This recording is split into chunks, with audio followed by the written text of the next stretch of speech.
কথিত আছে 400 বছর আগে থেকে কিন্তু এই মেলাটি চলে আসতেছে।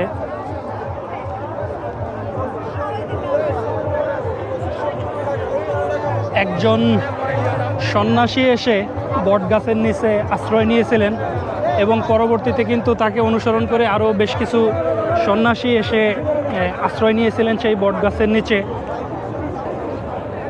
পরবর্তীতে সন্ন্যাসী চলে গেলে তার অনুসারীরাও কিন্তু এই জায়গা থেকে চলে যান এবং হিন্দু ধর্মাবলম্বী যারা আছেন, হিন্দু ধর্মের অনুসারী যারা আছেন, তারা কিন্তু এই জায়গাটাকে পরবর্তীতে সন্ন্যাসীর পূজা হিসাবে পুজো করে আসতেছেন এই জায়গাটা।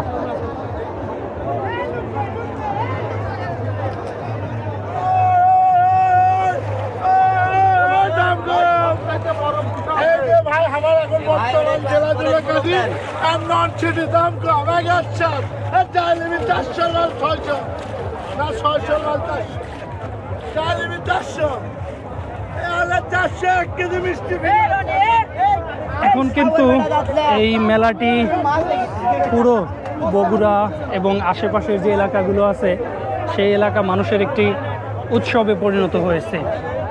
সেটা কিন্তু এখন আর সেই সন্ন্যাসী মেলায় নাই, সেটা এখন পরিণত হয়েছে জামাই মেলা হিসাবে, মাছ মেলা এবং পোড়াদহ মেলা হিসাবে।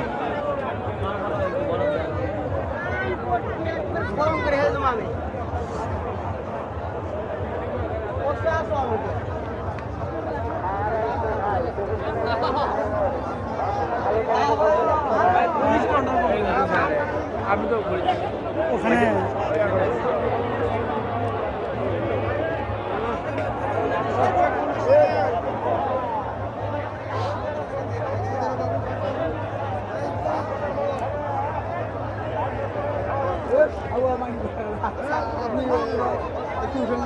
প্রতি বছর মাঘ মাসের শেষ বুধবার অথবা ফাল্গুন মাসের প্রথম বুধবারে কিন্তু মেলা হয়ে থাকে।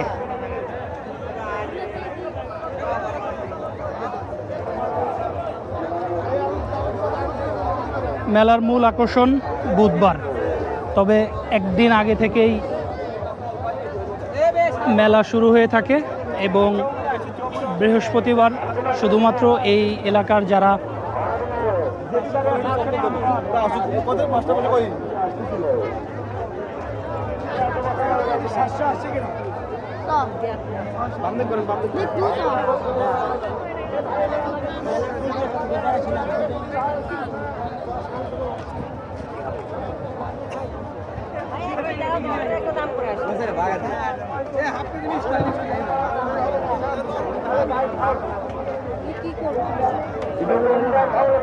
মানুষ ভালো মন্দ গুন্ডার আর গুন্ডায় দেয়।